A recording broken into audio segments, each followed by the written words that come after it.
In the heart of Nayanaba village lived a beautiful maiden named Oma, known for her gentle eyes, soft voice, and spirit stronger than the tallest palm tree. But beauty, as the elders always said, did not put food on anyone's table.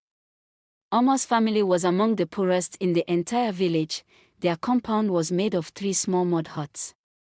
When the rains came, the roofs leaked like baskets, and water flooded everything: beds, mats, and even their small cooking area. Many nights, Oma and her siblings slept standing or leaning against the walls, waiting for the rain to stop, but Oma never complained. Every day, before the sun rose, she tied her faded cloth around her waist and walked deep into the bush to fetch firewood. With her axe and rope, she gathered heavy bundles and carried them on her head back to the village. She sold them for a few coins, just enough to buy cassava or maize flour for her mother to prepare supper. Other days, she went from house to house, offering to weed farms, sweep compounds, or fetch water. Some villagers paid her fairly, but many took advantage of her poverty. "Come back tomorrow for your money," they would say, even though they knew they would never give her anything. Yet still, Oma walked with a smile. One hot afternoon, a girl's voice echoed through the village. "Oma, is that you?"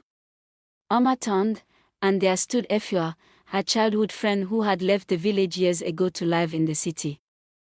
Efua wore a bright dress, her hair neatly braided, and she carried herself with confidence. Oma, on the other hand, looked thin from hunger, her clothes dusty from the bush, her feet cracked from long walks. When Efua saw her properly, her heart tightened. "Oh, Oma, this is not how you should be living," she whispered, pulling her into a hug. Despite Oma's dirty clothes, Efua stayed in the village for 2 days, watching Oma work tirelessly, fetching firewood, sweeping compound after compound, and returning home to a flooded hut.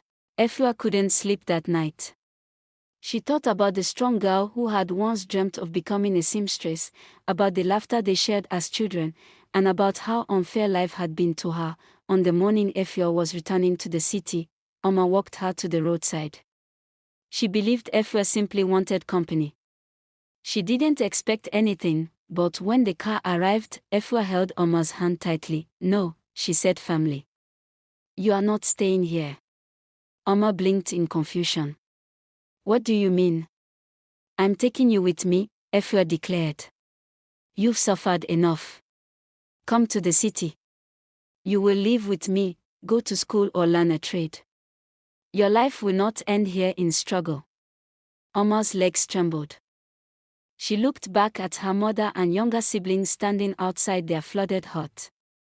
Tears filled her eyes. "Go with her," her mother said softly, wiping away a tear with the edge of her cloth.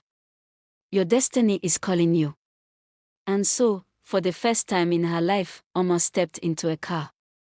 As the village disappeared behind her, she didn't look back. She held Efua's hand tightly, whispering, "Thank you for giving me a new beginning." Efua smiled. "No, my sister.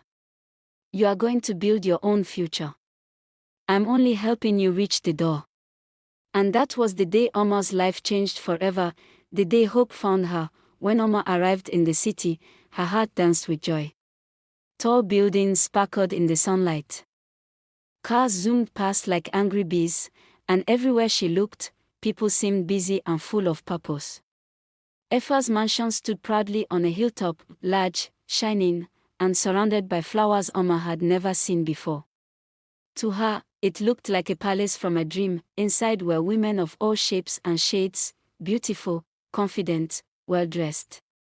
They welcomed Oma warmly. "Relax, eat, sleep, enjoy," they told her, and for the first time in her life, Oma enjoyed real comfort. She slept on a soft bed, she ate meals she never imagined, she wore clean clothes and scented lotions. Efua didn't ask her to work. She only smiled and said, "Rest, my sister. You have suffered too much." Oma believed she had stepped into a new world of blessing. Every evening, something strange happened. Around 6 p.m., the girls gathered in front of the tall mirror in the large living room. They wore expensive dresses that hugged them like silk water. Their wigs were long and shiny, their makeup flawless, their nails sparkling like stars. They didn't walk, they glided, they posed, they smirked like queens preparing for a royal ball. Even Efua transformed into someone Omar barely recognized, bold, sharp, glowing with confidence. Exactly at 7 p.m., a luxury car always arrived. It was long, black, and silent, the type Omar had only seen in magazines that wrapped roasted groundnuts on market days. One by one, the girls entered the car and left. Omar would stay behind in the mansion, confused but too shy to ask questions. Every morning, the girls returned, sometimes smiling, sometimes tired, sometimes carrying shopping bags or envelopes. Their lives looked glamorous, but something felt mysterious. One evening, after the girls had left, Efua called Omar to her room. She sat on a velvet chair, her legs crossed, her face calm but serious. "Omar," she began, "you deserve to know the truth." Omar's heart pounded. Efua told her everything. She explained that the mansion wasn't just a home, it was a base for her secret business. She had become popular among wealthy men in the city, politicians, businessmen, celebrities, and powerful influencers. They paid for the company of the girls she trained. She taught the girls how to dress like baddies, how to talk with confidence, how to attract men with power and money. Every evening, the girls were driven to high-class hotels and exclusive parties where they met these rich men. Every morning, they returned with money, gifts, or connections. Omar felt the room spinning. She couldn't speak. Efua leaned closer, her voice firm. "I brought you here because I love you," she said. "You have suffered too long. This is the fastest way to change your life." Omar stared at her, horrified. Efua continued, "You cannot stay here for free forever. I didn't bring you from the village to eat, sleep, and enjoy without contributing." Omar swallowed hard. Efua's next word struck her like a spear. "You must join us," she said, "or I will send you back to the village."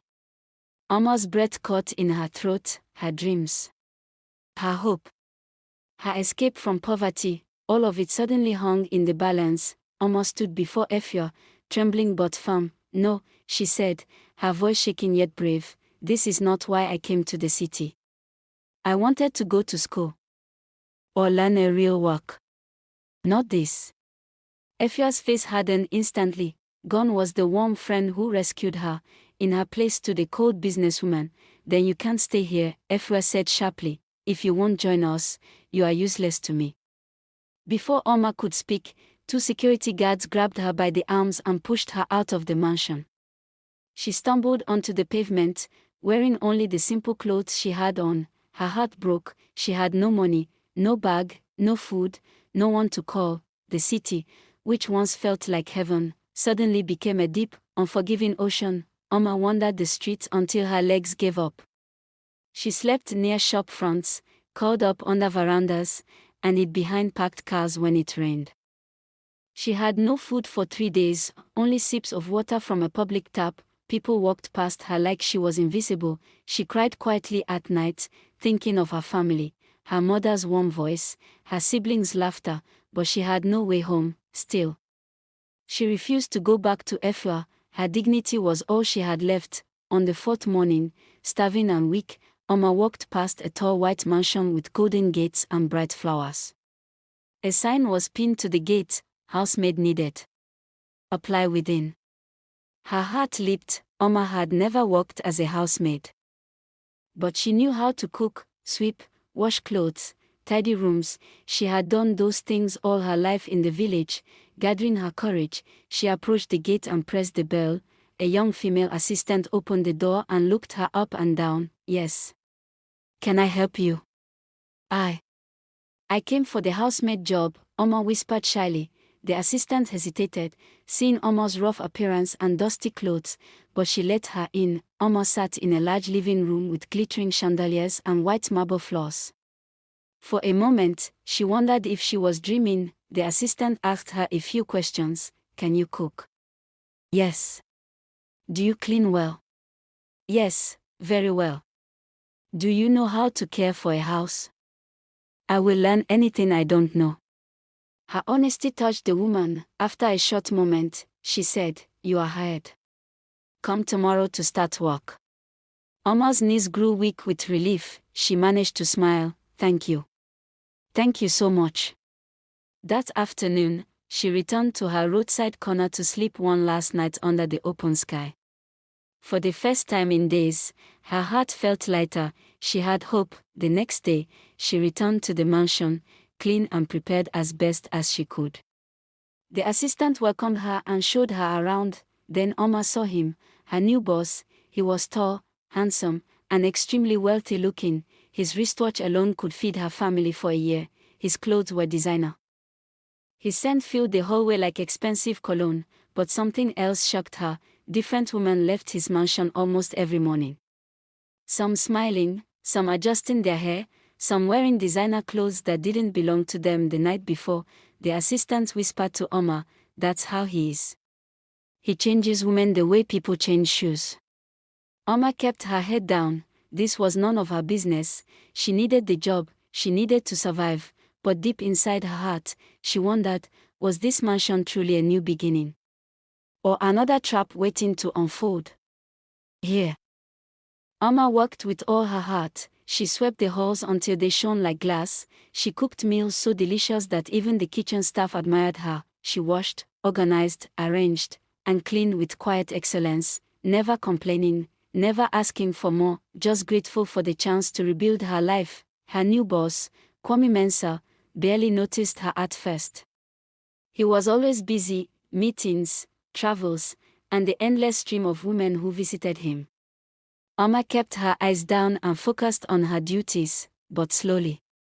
Something changed. One morning, Kwame walked into the dining room and saw Omar arranging fresh flowers. She wasn't dressed fancy, just a simple housemaid uniform. But the sunlight fell on her face in such a way that it highlighted her natural beauty, beauty she never tried to show. Kwame paused. "Good morning," he said. Omar bowed slightly. "Good morning, sir." Her voice was calm, respectful, and soft like cool water. He began to see her more often, quiet, hardworking, gentle, never gossiping, never demanding anything like other women he entertained. There was something pure about her. More women came and left his mansion, but Omar remained steady, focused, and graceful. And soon, Kwame found himself wondering, who is this girl? Why does she feel different? One night, Kwame returned home unexpectedly early. Rain poured heavily outside. And he found Omar still awake, wiping water from the hallway so no one would sleep. "You should be sleeping," he told her. "I will sleep when I finish my work," Omar answered politely. Something in her voice touched him deeply. He learned about her past in fragments, how she had suffered, how she was kicked out, how she survived the streets. She didn't say much, but Kwame could see her resilience, her dignity, her strength. That night, he sent away the women who were waiting for him. Something had shifted in his heart. Weeks turned into months. Omar proved herself trustworthy, respectful, and intelligent. Kwame began inviting her to help him with small tasks, arranging his schedule, organizing his office, serving tea during meetings. The other staff started whispering, "The boss looks at Omar differently. He's changing. Haven't you noticed?" And they were right. Kwame slowly stopped calling different women. The house became quieter, peaceful. One evening, he approached Omar in the garden. "Omar," he said softly, "you have brought a calmness into my life that I didn't know I needed." Omar froze, her heart racing. "You deserve more than this uniform," he continued. "You deserve a new life. With me." Tears filled Omar's eyes, not of fear, but disbelief. "Why me?" she whispered. "Because you showed me what real value looks like," he replied. Their relationship blossomed slowly and respectfully.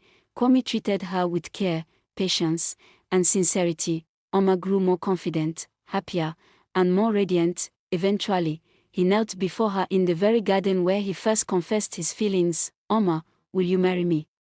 She cried and said yes. The wedding was beautiful, simple, but full of love. The same city that once rejected Omar now celebrated her. She walked into her new life not as a housemaid, but as Mrs. Omar Mensah. A year later, Omar gave birth to twins, a boy and a girl. Kwame held them with tears in his eyes. "You have given me everything I didn't know I needed," he whispered to Omar. Omar smiled. remembering the nights she slept on the streets, the pain, the hunger, the fear. Now she lay in a luxurious room, surrounded by love, as her newborn slept peacefully beside her. Her journey had been long, painful, unexpected, but destiny had found her, from a struggling village girl, to a rejected outcast, to a humble housemaid, to a beloved wife, and the mother of twins. Her story became a testimony in the city. Sparkles, no matter where you start, your ending can still be beautiful.